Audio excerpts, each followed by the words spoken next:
Good morning students, मैं हूं सुनील कात्यान और आप देख रहे हैं अपना YouTube channel the rise of hopes. Engineering graphics and design के वाइवा के दौरान पूछा जाने वाला बहुत इंपॉर्टेंट क्वेश्चंस होते हैं सेक्शंस ऑफ सॉलिड से। देखो यार, projection of point, line, plane, solid ये बच्चे बहुत अच्छे से करते हैं, लेकिन प्रोजेक्शन इसके बाद जो टॉपिक आते हैं ना, दो प्रोजेक्शंस के बाद सेक्शंस ऑफ सॉलिड और डेवलपमेंट ऑफ सरफेस, ठीक है, इन दो पे फंसते हैं बच्चे। ये दो टॉपिक बहुत डिटेल में नहीं करवाए जाते, ना तुम्हें समझाए जाते, ना तुम समझते हो, क्योंकि ये लास्ट में आते हैं, बिल्कुल सिलेबस के लास्ट में आते हैं। तो यहां से कौन कौन से इंपॉर्टेंट क्वेश्चंस हैं जो आपसे पूछे जा सकते हैं वाइवा के दौरान। सेक्शंस ऑफ सॉलिड, सबसे पहले सॉलिड क्या होता है? 3D ऑब्जेक्ट होता है जिसकी लेंथ ब्रेथ हाइट होती है, ये तो आपका सॉलिड। सेक्शंस क्या होता है? किसी भी ऑब्जेक्ट के इंटरनल टेक्सचर को विजुलाइज करने के लिए हम क्या करते हैं, उसकी सेक्शनिंग करते हैं, मतलब कट करके उसको सामने वाले पोर्शन को आगे से हटा देते हैं और उसके अंदर क्या है उसको विजुलाइज करते हैं। भाई सेक्शनिंग करने की जरूरत क्या पड़ी? बहुत बार टीचर पूछ लेते हैं सेक्शनिंग करने की जरूरत क्या पड़ी। भाई जब आप front view, top view, side view बना लेते थे तो आपको सेक्शनिंग की जरूरत क्यों पड़ी? मेरे भाई जब आप front view, top view, side view बनाते हो तो आपकी जो आउटलाइन होती है वो डार्क लाइन से बनती है, और जो आपके हिडन पार्ट होते हैं वो किससे बनते हैं? डॉटेड लाइन से बनते हैं।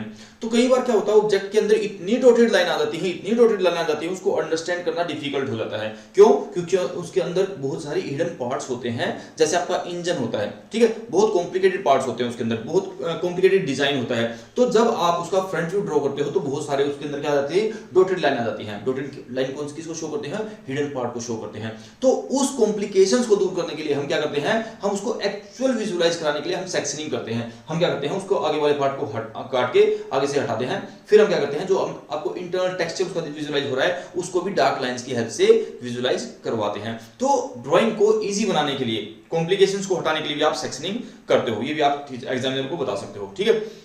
उसके बाद आपकी क्या होती है, एक होती है आपकी एग्जैक्ट ट्रू शेप। जैसे आपने लाइन के केस में पढ़ी होगी, आपकी ट्रू लेंथ बनती थी, एक अपरेंट लेंथ बनती थी। जब आपकी लाइन इंक्लाइंड होती थी, तो आप टॉप व्यू देखोगे तो क्या था, आपको ट्रू लेंथ नहीं दिखती थी, आपको क्या दिखती थी? अपरेंट लेंथ दिखती थी, मतलब छोटे साइज में दिखती थी, है ना। ऐसे ही यहाँ पे सेक्शनिंग करने के बाद होता है। अब सेक्शनिंग आप सिर्फ कैसे कैसे करते हो भाई, अलग अलग टाइप की सेक्शनिंग के केस बनते हैं। Sectioning obtain on the horizontal plane, section of solid obtained on the vertical plane, sections of solid obtained on the profile plane, and sections of the solid obtained on the auxiliary inclined plane, sections of solid obtained on the auxiliary vertical plane। कितने case हो गए? पांच case हो गए। कौन से? ये 5 case हो गए आपके, ठीक है भाई। मतलब अब आपका व्यू है जो आप सेक्शंस ऑफ सॉलिड है, सेक्शंस ऑफ सॉलिड आप फ्रंट व्यू को देखोगे तो कहां पे बनेगा? वर्टिकल प्लेन पे बनेगा। टॉप व्यू देखोगे कहां पे बनेगा? आपका हॉरिजॉन्टल प्लेन पे बनेगा। जब आप साइड व्यू देखोगे तो कहां बनेगा? आपका प्रोफाइल प्लेन पे बनेगा। लेकिन मैंने क्या कहा, जब मेरा ऑब्जेक्ट जो होता है, जो मेरा सेक्शनड प्लेन होता है, सेक्शन प्लेन क्या, सेक्शनड प्लेन क्या होता है? ये वाला प्लेन होता है ना, ये होता है मेरा प्लेन जिसकी लेंथ और ब्रेथ होती है लेकिन थिकनेस नेग्लिजिबल होती है। तो जब आप उसका भाई ये कंडीशन, जब आपका ये कंडीशंस होती है perpendicular to one and incline to other, मतलब perpendicular to VP and incline to HP, जब आपकी होती है तो आपको ट्रू शेप दिखाई नहीं देती। लेकिन आप क्या कर सकते हो, ऑक्सिलरी प्लेन बनाते हो जहां पे आपका ऑब्जर्वर एक एंगल पे जाता है और पीछे आपका क्या बन जाता है? बिल्कुल ट्रू शेप एंड साइज आपका बन जाता है, ठीक है। तो यहां पे आपका दो क्या बन जाते हैं? ऑक्सिलरी व्यू बन जाते हैं। ऑक्सिलरी व्यू आपका कब यूज होता है? जब आपका sectioned plane perpendicular to one plane and inclined to other, आपका जो प्रिंसिपल प्लेन है, हॉरिजॉन्टल एचपी एंड वीपी जिसकी हम बात करते हैं। तो कई बार ऑक्सिलरी प्लेन के बारे में क्वेश्चन पूछ लिया जाता है आपसे। कितने तरह के होते हैं? 2 तरह के होते हैं, वो आपको बताना। आज जल्दी जल्दी फास्ट फॉरवर्ड करेंगे भाई, ठीक है। रट्टा मार लेना भाई, इनका जरूरी है, ये क्वेश्चन आपसे पूछे जाएंगे। केसेस कितने होते हैं सेक्शंस ऑफ सॉलिड के अंदर? 5 केसेस होते हैं। ऑक्सिलरी प्लेन कब यूज किया जाता है? जब मेरा प्लेन सेक्शनड प्लेन, सेक्शन का मतलब क्या? काटने वाला प्लेन यार, जिसकी हेल्प से आपका ऑब्जेक्ट कटेगा, ठीक है। अब वो प्लेन कैसे हो सकता है यार? ऐसे हो सकता है, मतलब क्या है? पैरेलल हो सकता है, पैरेलल टू द एचपी, ठीक है, परपेंडिकुलर टू द वीपी। भाई जब ऐसे कटेगा, कोई भी ऑब्जेक्ट ले लेता हूं, ऑब्जेक्ट ले लेते हैं भाई, मैं क्या कहूं, अगर मेरे पास ये क्या है? एक कोण है, ये मेरे पास क्या है? एक कोण है, ठीक है भाई। मुझे क्या करना है? इसकी ड्राइंग बनानी है। मुझे क्या करना है? इसको कट करना है। इसको कहां से कट करेंगे? एक ऐसा प्लेन आएगा, ये ऐसा प्लेन आ गया, ऊपर वाला हिस्सा कट जाएगा।